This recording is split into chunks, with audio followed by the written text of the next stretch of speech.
नमस्ते दोस्तों, स्वागत है आपका इस वीडियो में जहां मैं एसएससी के पीवाईस क्यू है ना करवाता हूं। हम जानते हैं कि एसएससी में जितने भी क्वेश्चन होते हैं वो सभी रिपीटेटिव होते हैं, खासकर है ना जीके में। हाँ, हो सकता है करंट अफेयर 5-6 पूछ ले, लेकिन बाकी जो 18 या 19 लगभग में आते हैं सभी पीवाई क्यूज रिपीटेटिव होते हैं। एक आध रहते हैं जो कभी है ना नया लगते हैं, लेकिन अधिकतर रिपीटेटिव होते हैं। तो चलिए शुरू करते हैं, देखते हैं। अगर आपने ये पढ़ा होगा तो आपके लिए रिवाइज का काम करेगा, और आपने ये नहीं पढ़ा तो ये आप ज़रूर नोट कर लो। तो बढ़ाते हुए वीडियो को देखते हैं। निम्नलिखित में से कौन दरगाह और उनके संबंधित स्थान का सही मेल नहीं है? तो देखते हैं। शेख निजामुद्दीन औलिया दरगाह, सूफी संत ख्वाजा निजामुद्दीन औलिया की यह दरगाह दिल्ली के निजामुद्दीन पश्चिम इलाके में स्थित है। ठीक है दोस्तों, निम्नलिखित में से किसे बंगाल में मुस्लिम पुनर्जागरण के जनक के रूप में जाना जाता है? तो वो होंगे नवाब अब्दुल लतीफ़ खान। देखते हैं इनको डिटेल्स में। उनकी उपाधि नवाब को 1880 में अंग्रेज़ों ने प्रदान किया था। वो 19वीं सदी के भारत में आधुनिकीकरण के विचार को अपनाने वाले पहले मुसलमान में से एक थे। अब देखते हैं, ये इम्पोर्टेंट है टॉपिक, भारतीय राष्ट्रीय कांग्रेस और उनके सत्र। ठीक है दोस्तों, शुरू करते हैं। 1924 में आयोजित भारतीय राष्ट्रीय कांग्रेस के बेलगाम अधिनियम के अध्यक्ष निम्नलिखित में से कौन थे? महात्मा गांधी। डिटेल्स देख लेते हैं। बेलगाम में कांग्रेस का 49वां अधिनियम 26 दिसंबर 1924 को आयोजित किया गया था।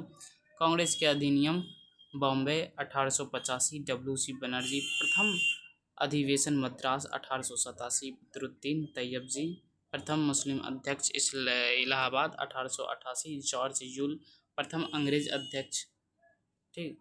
उसके बाद है लाहौर 1929, जवाहरलाल नेहरू हरिपुरा 1938, सुभाष चंद्र बोस अध्यक्ष के रूप में बोस का पहला कार्यकाल। उसके बाद है भारतीय राष्ट्रीय कांग्रेस का 1912 का अधिवेशन बिहार में कहाँ आयोजित हुआ था? तो बांकीपुर।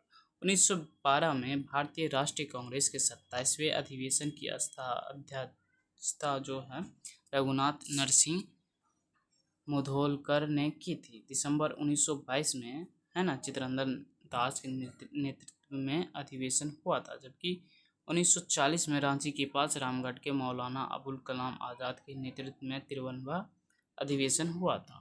तो उसके बाद है देखेंगे, दिसंबर 1886 में कलकत्ता में आयोजित भारतीय राष्ट्रीय कांग्रेस के दूसरे अधिवेशन का अध्यक्ष निम्नलिखित में से कौन थे? तो वो होंगे दादा भाई नौरोजी, जो कि है ना एक प्रति व्यक्ति आय की भी गणना की थी। बहुत ही चर्चित है, इन पे क्वेश्चन है ना बहुत पूछा गया है। दो ही बनते हैं, ये अध्यक्ष से जुड़ा हुआ, और वो जब प्रति व्यक्ति आय की गणना की थी वो, बस। उसके बाद है भारतीय राष्ट्रीय कांग्रेस का पहला अधिवेशन दिसंबर 1885 में बम्बई में 72 प्रतिनिधियों के साथ आयोजित किया गया था। तो पहला अधिवेशन है, ये पूछेगा ही, तो आप राइट डाउन करके लिख लीजिए 1885 में 72 मुंबई, ठीक, कनेक्ट करके। डब्ल्यू.सी. बनर्जी इनके पहले अध्यक्ष बने, जबकि ए.आर. ह्यूम महासचिव बने। दादा भाई नौरोजी ने 1893 लाहौर में 9वें अधिवेशन और 1906 में कलकत्ता में 22वें अधिवेशन की अध्यक्षता की। ठीक है दोस्तों, भारतीय राष्ट्रीय कांग्रेस ने औपचारिक रूप से 1905 के बनारस अधिवेशन में डैश की अध्यक्षता में स्वदेशी आवाहन किया था। तो वो होंगे गोपाल कृष्ण गोखले, ठीक। गोपाल कृष्ण गोखले किनके गुरु थे? कमेंट बॉक्स में बताएं।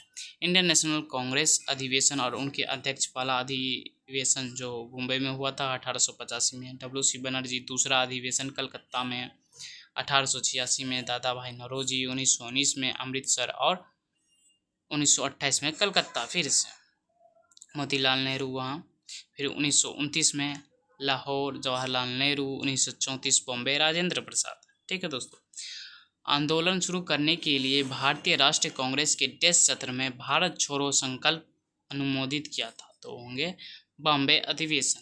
यह अधिवेशन 8 अगस्त 1942 को ग्वालियर टैंक मैदान, अगस्त क्रांति मैदान में हुआ था, जहां महात्मा गांधी ने अपना प्रसिद्ध नारा करो या मरो दिया था। यह प्रस्ताव जवाहरलाल नेहरू द्वारा पेश किया गया था। उसके बाद है निम्नलिखित में से किस स्थान पर भारतीय राष्ट्रीय कांग्रेस ने पूर्व स्वराज का प्रस्ताव रखा था? तो वो होंगे ऑप्शन के अनुसार लाहौर। ऑप्शन क्या सही बात है, लाहौर।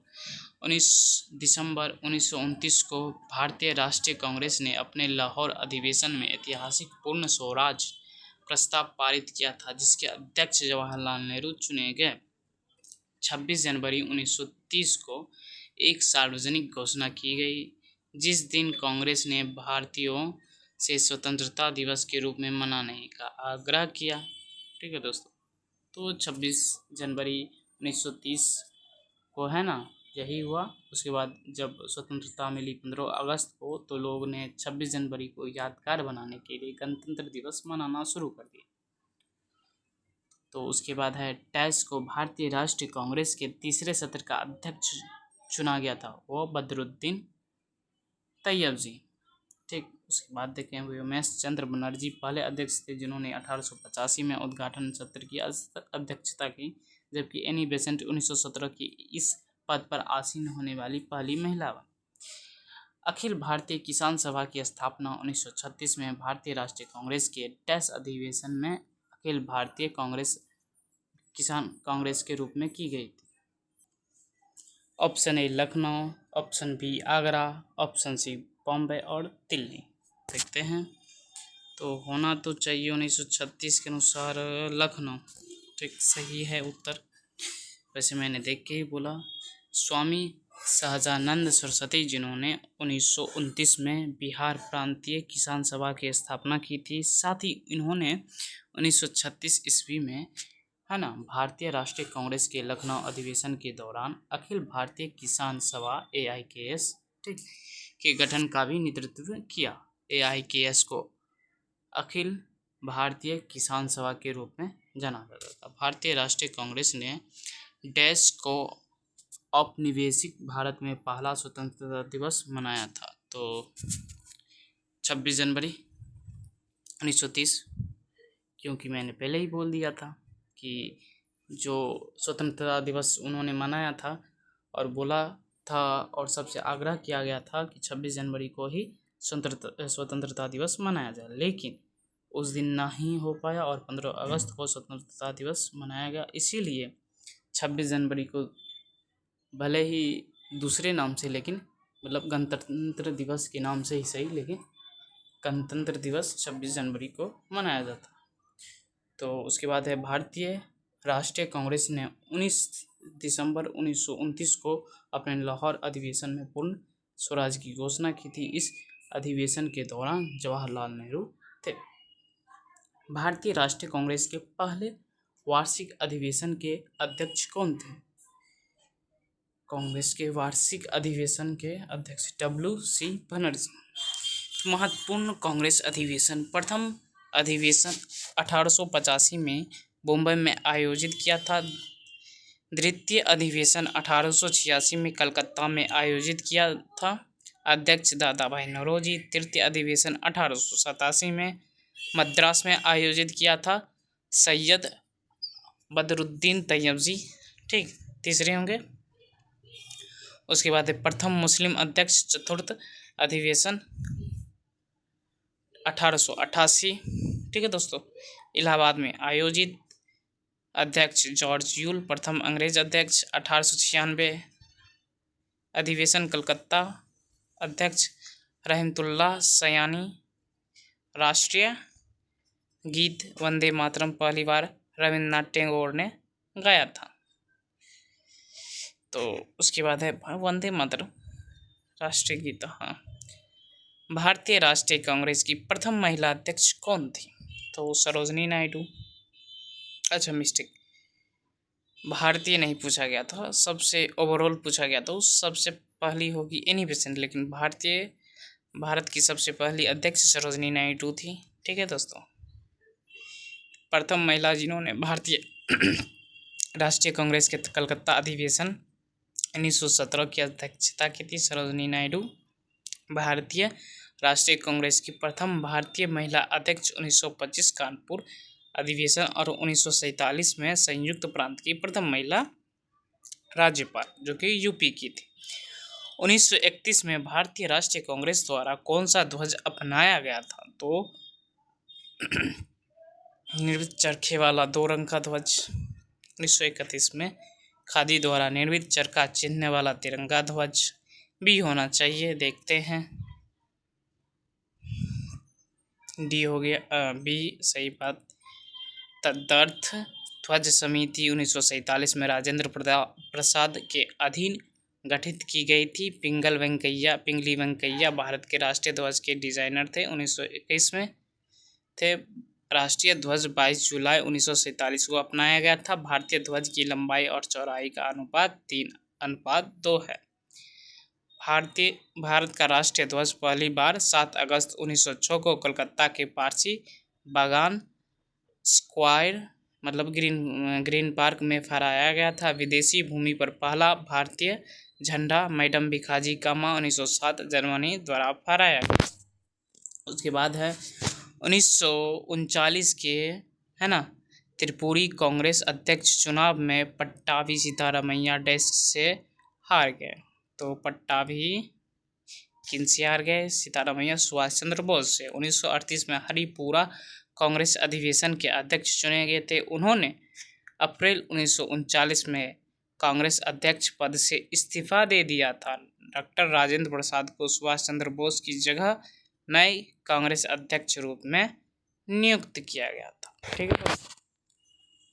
उसके बाद है भारतीय राष्ट्रीय कांग्रेस का दूसरा वार्षिक अधिवेशन निम्नलिखित में से किस स्थान पर हुआ था? कलकत्ता। पहला बम्बई और दूसरा कलकत्ता और तीसरा मद्रास होना चाहिए।